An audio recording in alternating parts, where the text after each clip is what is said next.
Eucaristía y escatología.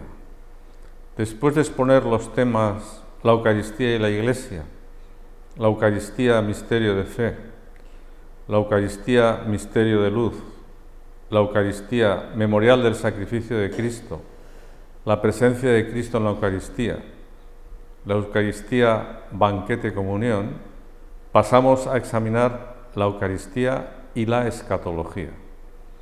La escatología es la parte de la teología que estudia el destino último del ser humano y del universo. Tradicionalmente se hablaba de los novísimos: muerte, juicio, infierno, purgatorio y gloria. Hoy se recalca que el más allá se encuentra presente en nosotros por la gracia santificante y por la comunión de los santos. En San Lucas leemos: el reino de Dios está dentro de vosotros. Con esta temática vamos a examinar los siguientes apartados. La Eucaristía realiza la unión con la Iglesia triunfante y es sufragio por los difuntos. La Eucaristía es prenda o garantía de la gloria futura. La Eucaristía y la segunda venida de Cristo. La escatología intrahistórica en el Vaticano II, en el capítulo 7 de la Lumen Gentium, titulado Índole escatológica de la Iglesia peregrinante y su unión con la Iglesia celestial. El título es largo, pero es un título que ya en sí mismo incluye prácticamente, sintéticamente, la idea que quiere transmitir. Es decir, que en la Iglesia que peregrina, la Iglesia peregrinante, en la Iglesia la que nosotros vivimos en este momento, tiene una índole escatológica, es decir, tiene una proyección escatológica, una proyección hacia el más allá, y su unión con la Iglesia celestial, con la Iglesia triunfante, con los santos, con la Virgen, con Jesucristo, con todos. Luego el siguiente tema que vamos a ver, la esperanza mesiánica en el Concilio Vaticano II, que es la conversión del mundo. Y finalmente vamos a ampliar el tema de la esperanza mesiánica visto en el Catecismo de la Iglesia Católica, que hasta el momento ningún catecismo ha expresado esta doctrina de esta forma.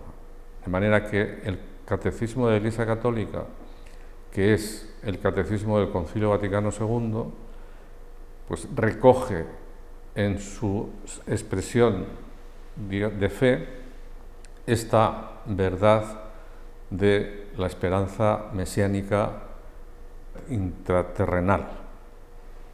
Unión con la Iglesia celestial y sufragio por los difuntos.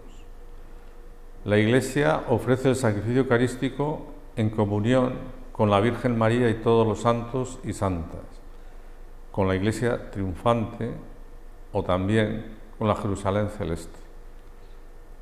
Podemos recordar los sentidos de la Escritura, literal y espiritual, y en el sentido espiritual había tres: el alegórico, el moral y el anagógico. Bueno, pues Jerusalén, que literalmente es la capital de Israel, histórica, pues en sentido alegórico es la Iglesia, en sentido moral es el alma del cristiano, y en sentido anagógico, su proyección celestial, es la Jerusalén celeste.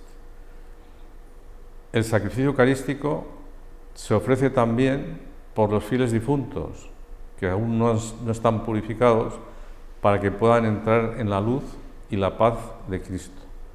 Se trata de la Iglesia purgante. Es decir, cuando hablamos de la comunión de los santos, hablamos de tres grupos, por así decirlo, o tres iglesias: la Iglesia triunfante, la Iglesia purgante y la Iglesia militante. La Eucaristía tiene proyección escatológica. La tensión escatológica suscitada por la Eucaristía expresa y consolida la comunión con la Iglesia celestial.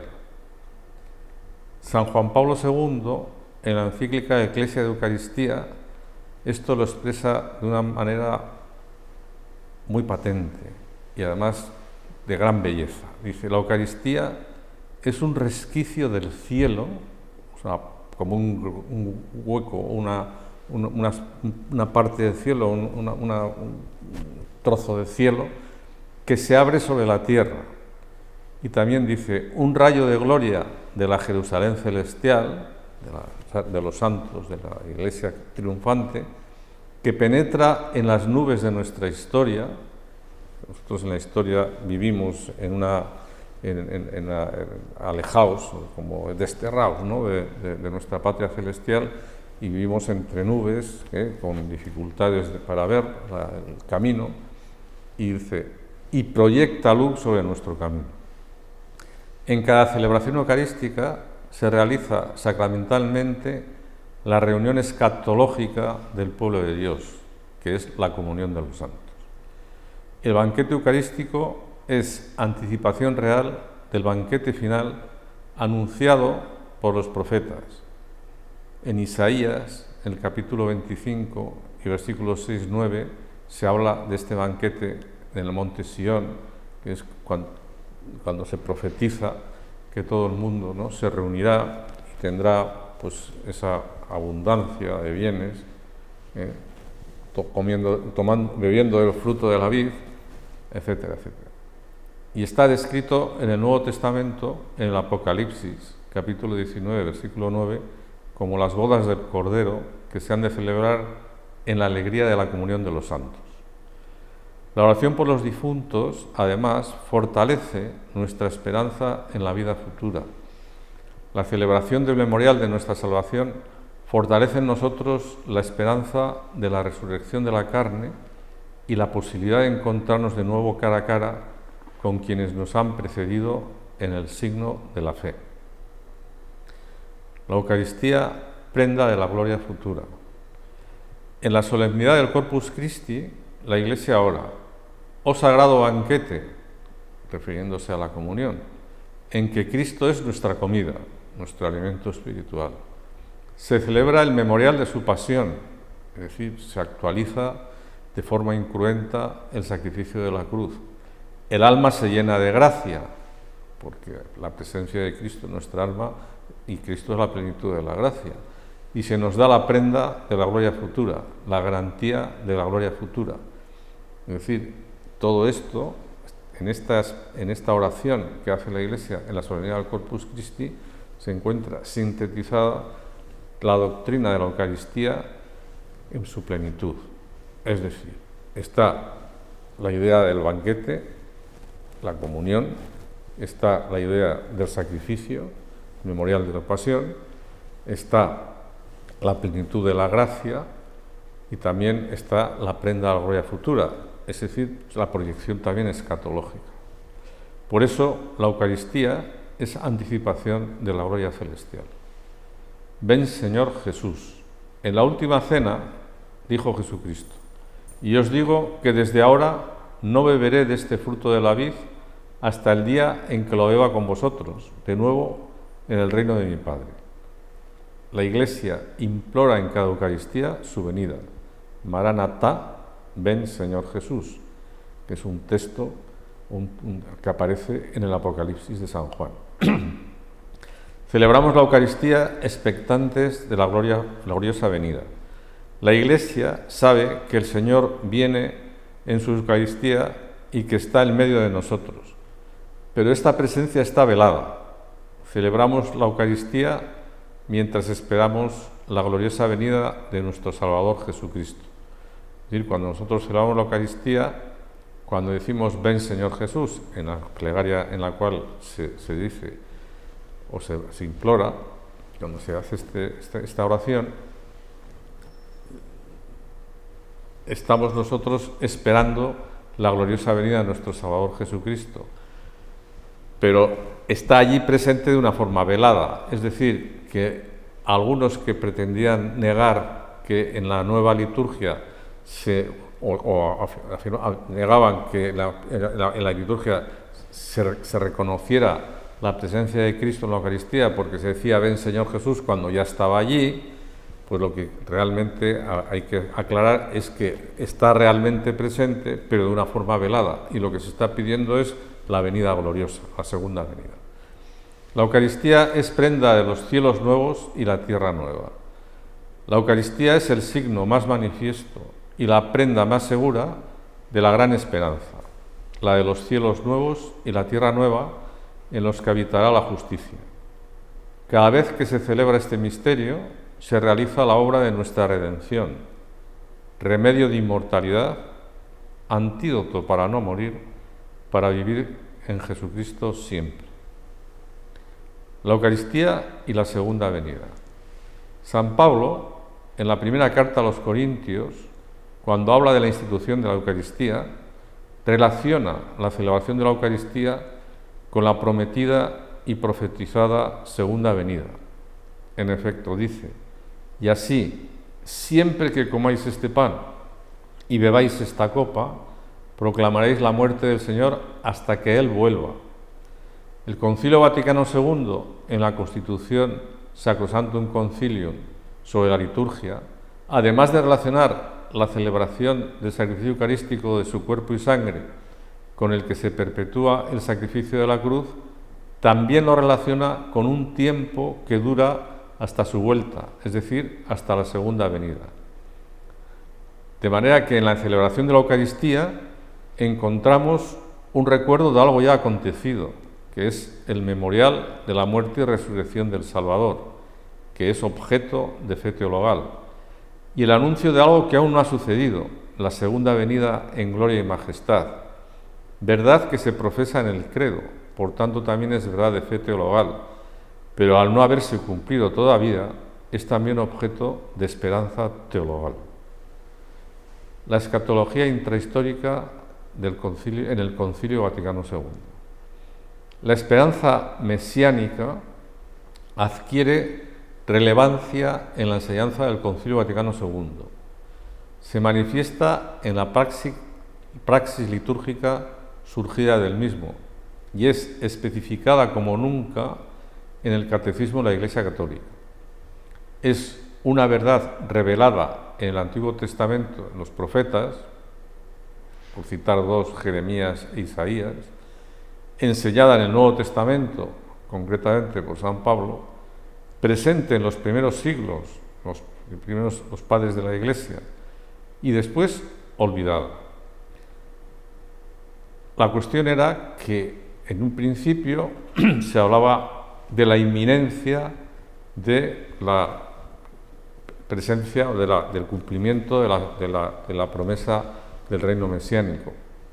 Y cuando fueron pasando los siglos, pues esa verdad quedó pues con algunos doctores, algunos exégetas, hasta que el Concilio Vaticano II pues retoma esta idea, que ya también venía presente en algunas encíclicas de los últimos papas, para, de alguna forma, después el Catecismo de la Iglesia Católica expresarlo, como ningún otro catecismo lo ha hecho, al explicar el artículo 7 del credo. Vendrá a juzgar a vivos y muertos. Es la denominada escatología intrahistórica. La escatología en la Constitución dogmática Lumen Gentium del Concilio Vaticano II. Dice el concilio: la Iglesia va peregrinando entre las persecuciones del mundo y los consuelos de Dios, anunciando la cruz y la muerte del Señor hasta que Él venga. Descubre fielmente en el mundo el misterio de Cristo, aunque entre penumbras, hasta que al fin de los tiempos se descubra con todo esplendor. La misión de la Iglesia es formar un solo pueblo, el pueblo de Dios. En la Constitución Lumen Gentium, Constitución dogmática sobre la Iglesia, el Concilio Vaticano II dice: todos los hombres están llamados a formar parte del nuevo pueblo de Dios. Este debe extenderse a todo el mundo y en todos los tiempos, para así cumplir el designio de la voluntad de Dios. Para esto envió Dios a su Hijo, a quien constituyó en heredero de todo, para que sea maestro, rey y sacerdote de todos. Y nosotros nos podemos preguntar, si esto no acontece, pues parece como que la encarnación del Verbo, la pasión, muerte y resurrección de Jesucristo, parecía que fueron inútiles. Y esto es algo que no puede pasar, porque lo que hace Dios, pues y siendo omnipotente como es, pues aunque permita lo que va permitiendo, porque la providencia de Dios permite que la libertad humana pues vaya por los derroteros que sea, pero llegará un momento en que esto, diríamos, dará la vuelta, ¿no? Y entonces se verá la magnificencia, la grandeza, y todos los pueblos reconocerán a la Iglesia y con la Iglesia a Jesucristo como Maestro, Rey y Sacerdote de todos. El tiempo de la restauración de todas las cosas. La Iglesia llegará a su perfección en el tiempo de la restauración de todas las cosas, cuando el género humano y el universo entero sea perfectamente renovado. La esperanza mesiánica, esto es la conversión del mundo. La Iglesia espera la conversión de todos los pueblos. Es parte integrante de la doctrina actual de la Iglesia Católica que la Iglesia espera el tiempo de la conversión de todos los pueblos.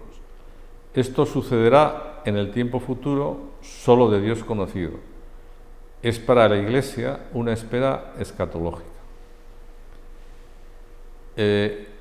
Con la proclamación del dogma de Inmaculada Concepción, pues el Beato Pío IX, una vez formulada la fórmula del dogma de la Inmaculada, hizo un añadido, una oración como de esperanzada, de que en esta Inmaculada Concepción se iniciaba, por así decirlo, un nuevo tiempo en el que, desaparecidos los errores y superadas todas las dificultades, llegará un momento en que se forme un solo rebaño y un solo pastor, en aquel texto de Jesucristo en el capítulo 10 de San Juan.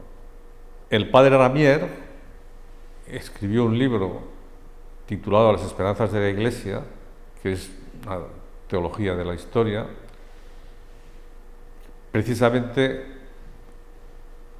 iluminado por este texto que viene a continuación de la proclamación del dogma de la Inmaculada Concepción.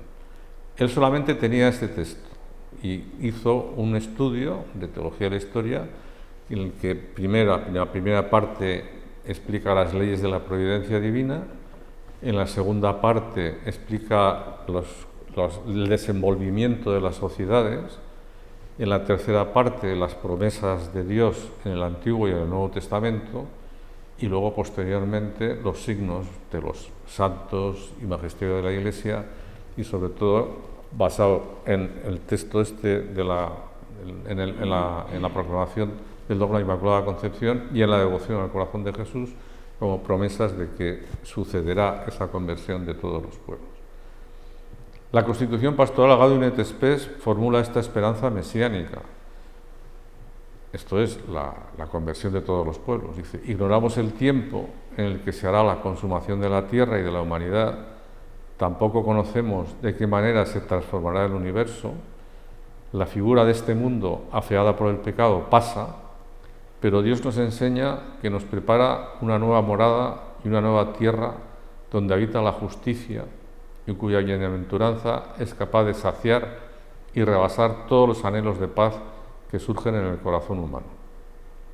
Los bienes de la dignidad humana volveremos a encontrarlos limpios de toda mancha, iluminados y transfigurados, cuando Cristo entrega al Padre el reino eterno y universal, reino de verdad y de vida, reino de santidad y gracia, reino de justicia, de amor y de paz.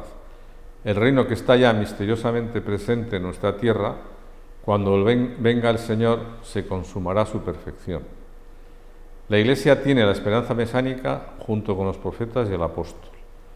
En la declaración Nostra Aetate del Concilio Vaticano II sobre las relaciones de la Iglesia con las religiones no cristianas, es decir, con el Islam y con el judaísmo, dice: la Iglesia, juntamente con los profetas y el mismo apóstol, espera el día que solo Dios conoce, en que todos los pueblos invocarán al Señor con una sola voz y les servirán como un solo hombre. La esperanza mesiánica en el Catecismo de la Iglesia Católica. Después de ver la esperanza mesiánica en el Concilio Vaticano II, en esos textos de la Lumen Gentium, la Gaudium et Spes. Ahora vamos a ver la esperanza mesiánica en el Catecismo de la Iglesia Católica. El Catecismo de la Iglesia Católica ha sintetizado la enseñanza del Concilio Vaticano II sobre la esperanza mesiánica al explicar, a la luz de la revelación divina, el artículo 7 del Credo, y desde allí vendrá a juzgar a vivos y muertos, que se encuentra en el Catecismo de la Iglesia Católica en los números 671 a 677, y recomiendo que se lean con detenimiento y a la luz de los textos que se han citado del Antiguo y del Nuevo Testamento. El reino de Cristo, presente ya en su Iglesia, aún no se ha consumado, aún no ha llegado a su plenitud, con gran poder y gloria, con la venida del Rey a la tierra.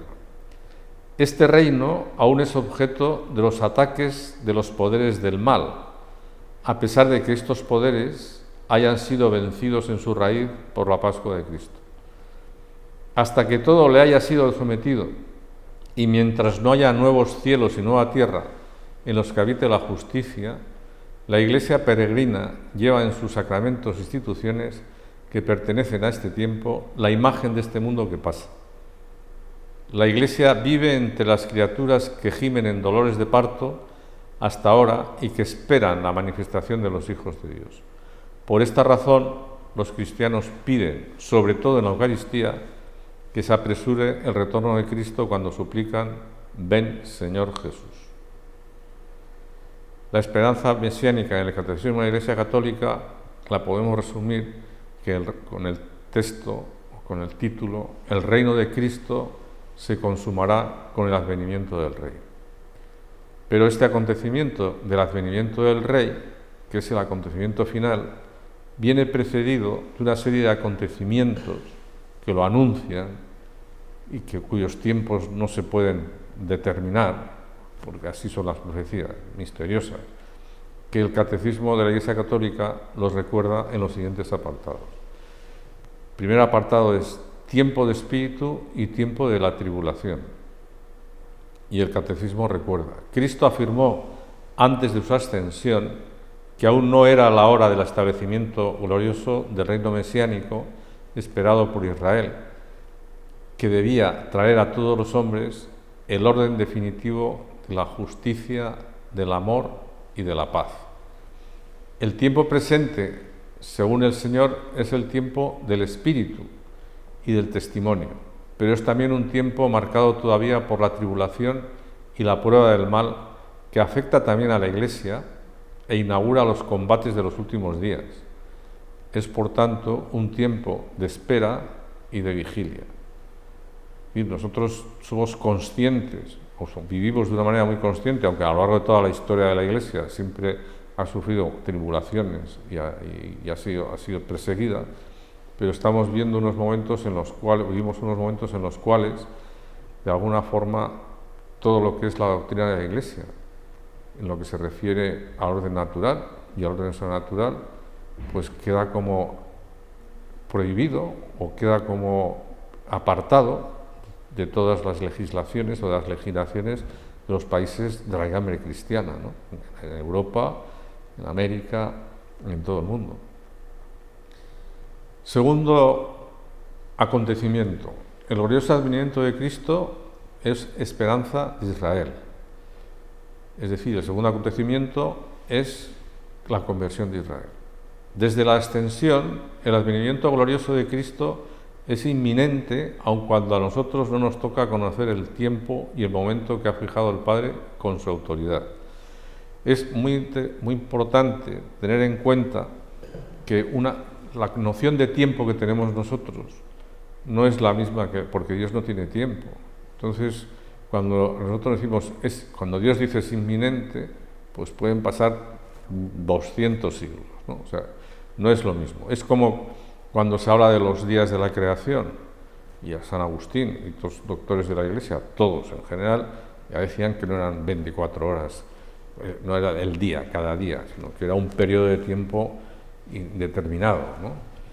Y algo parecido también ocurre, que nos saldrá un poco más adelante, con el día del juicio, porque nos imaginamos, o nos han hecho imaginar, pues no sé, que es un día en el cual se produce la resurrección de los muertos, ahí en el valle de Josafat, y que, bueno, pues se hará un juicio, como según el capítulo 26 de San Mateo, ¿no? Con las ovejas y los cabritos a la derecha, a la izquierda, etcétera, etcétera, ¿no? Pero no es así. Es decir, el día del juicio puede ser un tiempo sin que nosotros podemos decir cuánto puede durar. No serán 24 horas, eso seguro, sino que, y es en esa noción, diríamos, misteriosa del tiempo, que nosotros no llegamos a captar en relación con como Dios provee las situaciones que se producen en la historia, pues ese tiempo, pues, o ese día puede tener una duración muy grande y en la cual pueden acontecer muchos hechos, entre otros, precisamente, la conversión de todos los pueblos, etcétera, etcétera.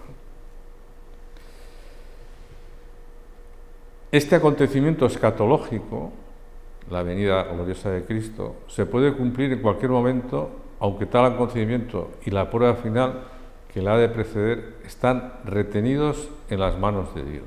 Es decir, hay algo que retiene el que se produzca este acontecimiento. Como también veremos después, entre los signos de los tiempos, que hay algo que retiene, ¿verdad?, que se produzca el desencadenamiento del mal, de la gran tribulación. La venida del Mesías glorioso en un momento determinado de la historia, ahí está la escatología intrahistórica, se vincula al reconocimiento del Mesías por todo Israel. La entrada de la plenitud de los judíos en la salvación mesiánica, a continuación de la plenitud de los gentiles, hará al pueblo de Dios llegar a la plenitud de Cristo, en la cual Dios será todo en todos. El tercer acontecimiento es la última prueba de la Iglesia.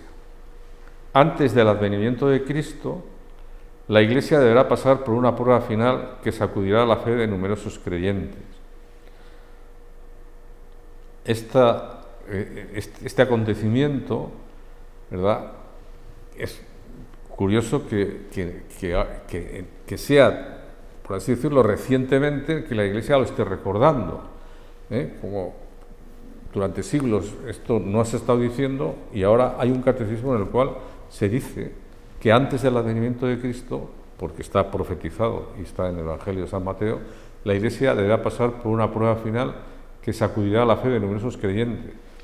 Cuando Jesucristo hace, digamos, el discurso escatológico y cuando pues anuncia, ¿no?, las cosas que precederán, etcétera, etcétera, la venida gloriosa, pues también dice, ¿no?, y cuando vuelva el Hijo del Hombre encontrará fe en la tierra. O sea, decir que esta sacudida de la fe es algo que está de alguna manera, no está de alguna manera, está profetizada y está profetizada por el mismo Jesucristo.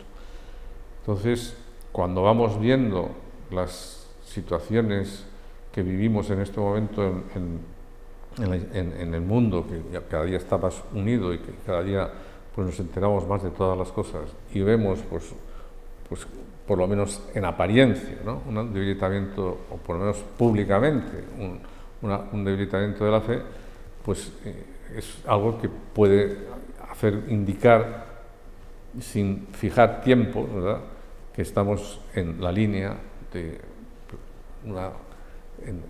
que no tardará, no sabemos cuánto, pero que es uno de los acontecimientos que tiene que preceder a la venida gloriosa de Jesucristo. Esta persecución desvelará el misterio de iniquidad bajo la forma de una impostura religiosa, es decir, una postura que es falsamente religiosa, ¿no?, y que proporcionará a los hombres una solución aparente a sus problemas mediante el precio de la apostasía de la verdad. Es decir, que en este misterio de iniquidad, esta última prueba de la Iglesia lleva consigo también la apostasía de la verdad. Y esto, es decir, este texto del Catecismo de la Iglesia Católica, cuando habla de esta última prueba de la Iglesia, está por si alguien lo quiere leer, en la carta de San Pablo, la segunda carta de San Pablo a los tesalonicenses. La impostura religiosa suprema es la del anticristo, la de un pseudo-mesianismo en que el hombre se glorifica a sí mismo colocándose en el lugar de Dios. Esta impostura del anticristo aparece esbozada cada vez que se pretende llevar a cabo la esperanza mesiánica en la historia, que se puede alcanzar solo más allá del tiempo histórico a través del juicio escatológico. La Iglesia condena el milenarismo mitigado, que es que Cristo reine, diríamos, visiblemente, conjuntamente con la situación, como en este momento sucede en la Iglesia, o sea, que apareciera Cristo, que estuviera el Papa y hubiera, pues como dijéramos, pues la cabeza del Papa, o sea, la cabeza visible de la Iglesia y Jesucristo simultáneamente. Bueno, pues eso es el milenarismo mitigado que está condenado, ¿no? Pero todavía recibe, por así decirlo, todavía mayor condena el milenarismo, diríamos, secularizado, que es en el caso de la encíclica Divini Redemptoris de Pío XI, la condena del comunismo, al que le califica de intrínsecamente perverso, porque Marx, que era judío, tenía en sus genes, por así decirlo, tenía el tema del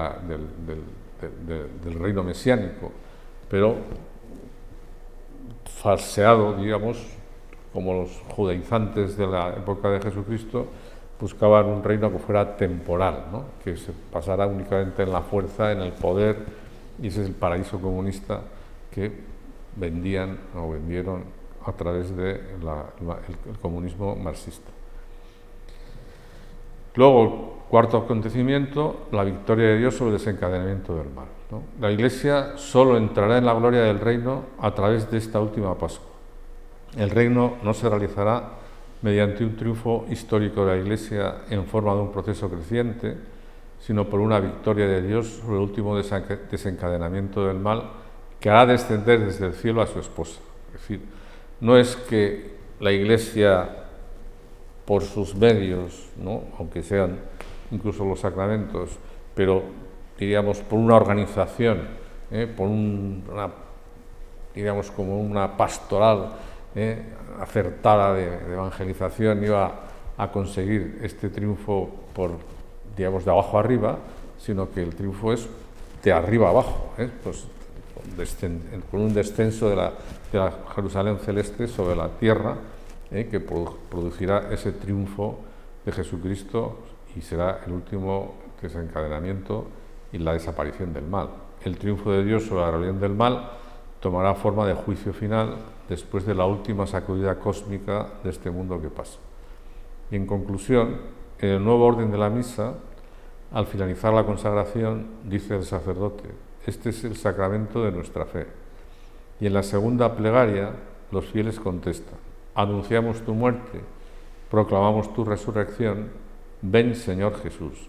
Es decir, la Iglesia suplica que se apresure el retorno de Cristo.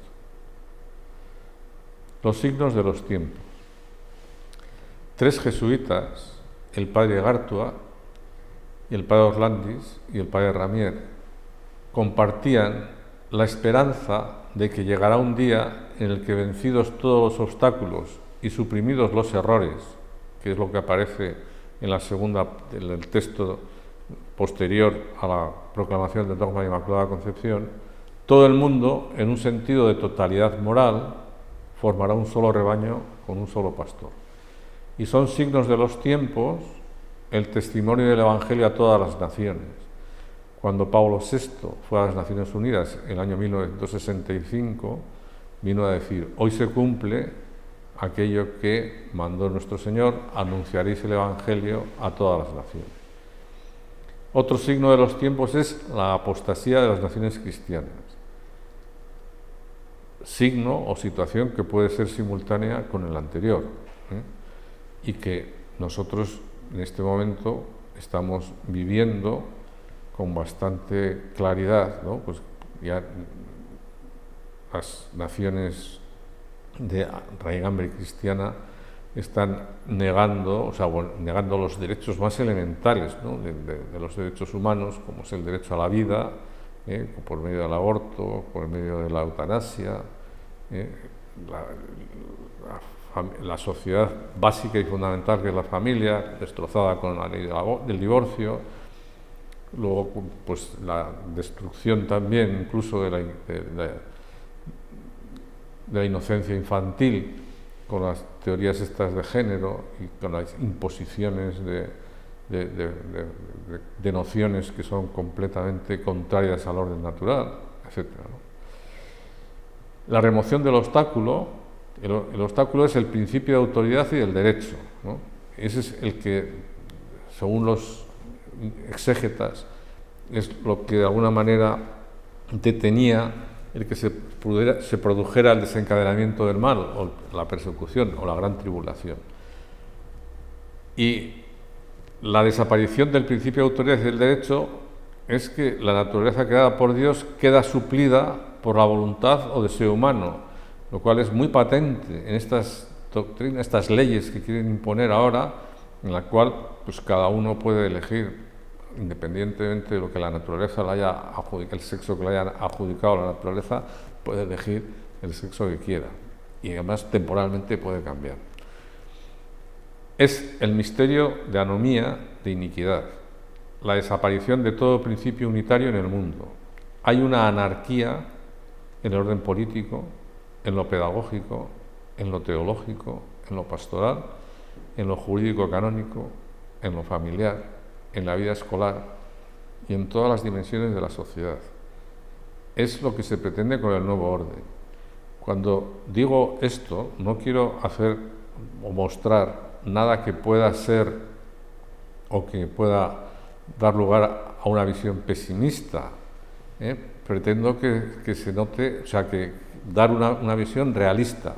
Esto pasa, pero esto pasa mucho también en apariencia, en cuanto a que los medios de comunicación, por así decirlo, marcan con gran fuerza y gran poder estos desajustes que se están produciendo en la vida individual y en la vida social, incluso en la vida eclesiástica, ¿no? Con pues, esas denuncias que se hacen contra el Papa, pues todo eso lo van de alguna manera cociendo los medios de comunicación, y se va pues generando una situación, diríamos, de inquietud, de desasosiego, pero en medio de todo eso, en medio de esas nubes, ¿no?, que veíamos antes cuando el Papa Juan Pablo II hablaba de que la Eucaristía, ¿no?, era como un rayo que venía del cielo, ¿no?, y que nos iluminaba a pesar de las nubes el camino.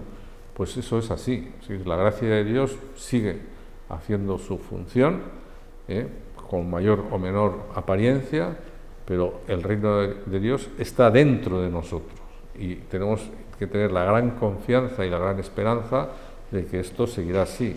Y esta es la misión que tenemos los cristianos, nuestra obligación de evangelizar por haber recibido el bautismo tiene esta finalidad: transmitir de uno en uno, en la familia, con las personas con las que se relaciona, y luego Dios dirá y Él hará lo que quiera conveniente en el momento que crea conveniente. El anticristo obrará con el poder de Satanás, con signos y prodigios engañosos para seducir a los que perecen por no haber abierto su corazón al amor de la verdad para ser salvos. La gran tribulación. Si después de la gran tribulación fuera el fin del mundo, nos tenemos que preguntar: ¿no hay nada que esperar en la historia más que la perversión? Es decir, que la encarnación redentora, la muerte de Cristo en la cruz, la resurrección, la institución de la Iglesia, los sacramentos, y todo eso, de eso no va a quedar nada, sino que únicamente va a haber perversión. Eso no es posible. Es decir, eso, desde luego, es totalmente imposible porque Dios es omnipotente. La conversión de Israel es otro de los signos de los tiempos por el reconocimiento de que Cristo es el Mesías. Y finalmente será el establecimiento glorioso del reino mesiánico esperado por Israel. Y ahora, como conclusión, pues hemos visto la Eucaristía y la escatología, donde hemos examinado la relación estrecha que existen entre ambas.